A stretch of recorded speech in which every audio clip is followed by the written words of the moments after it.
आप हमें न्याय युक्त सुख दीजिए, ये ईश्वर से प्रार्थना है। ये भी प्रार्थना कर सकते थे कि हे परमेश्वर आप न्यायाधीश है, आप हमें न्याय युक्त दुख दीजिए। दुख की प्रार्थना क्यों नहीं की कि आप हमें हमारे जो पाप कर्मों के फल है उनका फल दुख दीजिए, ये प्रार्थना नहीं की। बल्कि ये प्रार्थना की है कि हमने जो पुण्य कर्म किए हैं उन पुण्य कर्मों के अनुसार आप हमें सुख दीजिए, सुख की प्रार्थना है। तो अर्यमा न्याय युक्त आप हमें सुख दीजिए, ये प्रार्थना है। अर्थात जो हमारे अच्छे कर्मों के फल हैं उनको आप सुख के रूप में दीजिए। फिर आगे दिया इंद्र, इंद्र से भी प्रार्थना की है कि आप हमें परम ऐश्वर्य युक्त स्थिर सुख दीजिए। यहाँ पर भी सुख की प्रार्थना की है और सुख के साथ क्या विशेषण लगा दिया, परम ऐश्वर्य युक्त स्थिर सुख को दीजिए। ये आगे भी विनय में व्याख्यान किया है। ऊपर जो हमने सत्य सुखदायक के दो अर्थ किए थे, स्थिर सुख को दीजिए अथवा श्रेष्ठ सुख को दीजिए, यहाँ पर सुख के साथ और विशेषण लगा दिया, परम ऐश्वर्य युक्त स्थिर सुख दीजिए। ये अलग प्रकार के सुख की प्रार्थना थी। फिर आगे दिया बृहस्पति, बृहस्पति शमनो भवतु। तो यहाँ पर क्या शम से क्या अर्थ लेंगे, आप विद्या में व्याप्ति को दीजिए, आप विद्या में व्याप्ति रूपी सुख को दीजिए। ठीक है ना, शम का क्या अर्थ कर दिया, विद्या में व्याप्ति, विद्या में व्याप्ति को सुख कह दिया है। तो मतलब कि यदि हम विद्या को प्राप्त करेंगे तो उससे क्या है, सुख मिलेगा। विद्या से होने वाले सुख को दीजिए, ये अर्थ समझना चाहिए। तो बृहस्पति में हो गया विद्या से होने वाले सुख को आप हमें दीजिए। और दूसरा यहाँ पर शम का अर्थ किया है, बृहस्पति परमेश्वर बड़ी जो वेदवाणी है उसकी रक्षा करने वाला है, बड़े बड़े जो लोकांतर है उसका पालन करने वाला है। तो परमेश्वर से प्रार्थना की है कि आप हमें बड़े सुख को दीजिए, ये लिखा है, बड़े सुख को दीजिए। फिर विष्णु, विष्णु के साथ भी शम जोड़ा है, विष्णु शमनो भवतु। तो विष्णु का सर्वव्यापक होता है। तो यहाँ पर प्रार्थना की है कि हे परमेश्वर आप हमें व्यापक सुख दीजिए या अनंत सुख दीजिए। गुरुक्रमा का संबंध केवल विष्णु के साथ किया है, दूसरे जो मित्र आदि नाम हैं उनके साथ नहीं किया, कि आप जो बड़े पराक्रम वाले हैं आप हमें व्यापक सुख दीजिए। तो ये इस मंत्र के अंदर अनेक प्रकार के सुखों की प्रार्थना की है। आप हमें, आप मित्र हैं, आप हमें सत्य सुख दीजिए। आप वरुण हैं, आप हमें उत्कृष्ट सुख दीजिए, आरोग्य सुख दीजिए। आप न्यायाधीश हैं, आप हमें न्याय युक्त सुख दीजिए। आप इंद्र हैं, ऐश्वर्य को देने वाले हैं, आप हमें परम ऐश्वर्य युक्त स्थिर सुख दीजिए। आप बृहस्पति हैं, बड़ी वेदवाणी के रक्षक हैं, आप हमें बड़ा सुख दीजिए अथवा विद्या में व्याप्ति से होने वाले सुख को दीजिए। आप विष्णु हैं, सर्वव्यापक हैं, आप हमें व्यापक सुख दीजिए, आप हमें अनंत सुख दीजिए।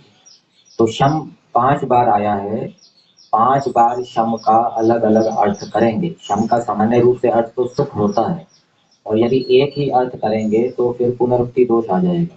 वेद के अंदर जो एक ही शब्द को बार बार दोहराया जाता है तो वो पुनरुक्त नहीं होता, वहां पर अलग अलग उसका अर्थ होता है, विशेष अर्थ होता है। तो इस प्रकार से ये 5 प्रकार के सुखों की प्रार्थना परमेश्वर से की है।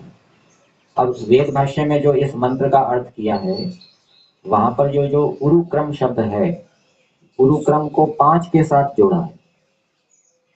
यहाँ पर तो आर्याभिविनय में उरुक्रम को केवल विष्णु के साथ जोड़ा है, वेद भाष्य के अंदर उरुक्रम को 5 नामों के साथ जोड़ा है। कैसे कि उरुक्रम बड़े पराक्रम वाले हे मित्र परमेश्वर, बड़े पराक्रम वाले हे सर्वोत्कृष्ट वरुण परमेश्वर, बड़े पराक्रम वाले हे न्यायाधीश परमेश्वर, बड़े पराक्रम वाले हे परम ऐश्वर्य युक्त परमेश्वर, बड़े पराक्रम वाले हे बृहस्पति परमेश्वर। ये उरुक्रम शब्द के 5 के साथ जुड़ा है।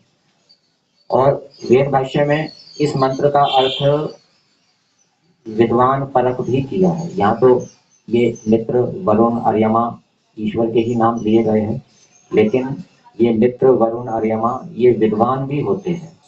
जो विद्वान मित्र है, जो विद्वान न्यायाधीश है, जो विद्वान परम ऐश्वर्य से युक्त है, जो विद्वान वेदों की रक्षा करने वाला है, जो विद्वान अनेक गुणों में व्याप्त है, जो विद्वान परम ऐश्वर्य से युक्त है, वो हमें ये अलग अलग प्रकार के वो हमें सुख देंगे।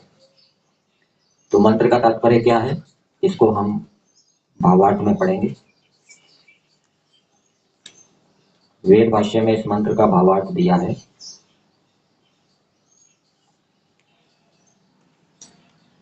परमेश्वर के समान मित्र, उत्तम न्याय का करने वाला। परमेश्वर के समान मित्र, उत्तम न्याय का करने वाला, ऐश्वर्यवान, बड़े बड़े पदार्थों का स्वामी तथा व्यापक सुख देने वाला कोई नहीं हो सकता। एक ये बात बताई। फिर दूसरी बात बताई, विद्वान के समान प्रेम उत्पन्न करने वाला, धार्मिक, सत्य व्यवहार वर्तने, विद्या आदि धन को देने और विद्या पालने वाला, शुभ गुण और सत्कर्मों में व्याप्त महापराक्रमी कोई नहीं हो सकता। तो यहाँ पर विद्वान भी अर्थ लिया है और ईश्वर अर्थ भी लिया है। तो ये सब बातें ईश्वर के विषय में भी बताई है कि ईश्वर ऐसा है और विद्वान भी ऐसा होता है।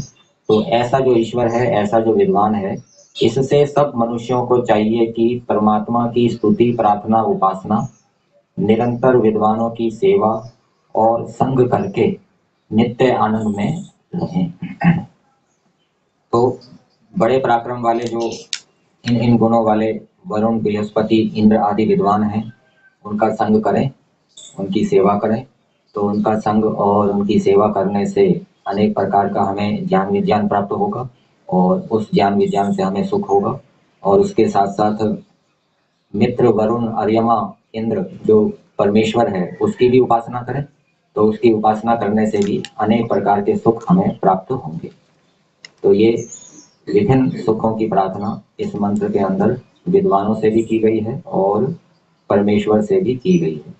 तो प्रार्थना के साथ साथ पुरुषार्थ भी करना चाहिए, परमेश्वर की भी सेवा करनी चाहिए और विद्वानों का भी संग करना चाहिए।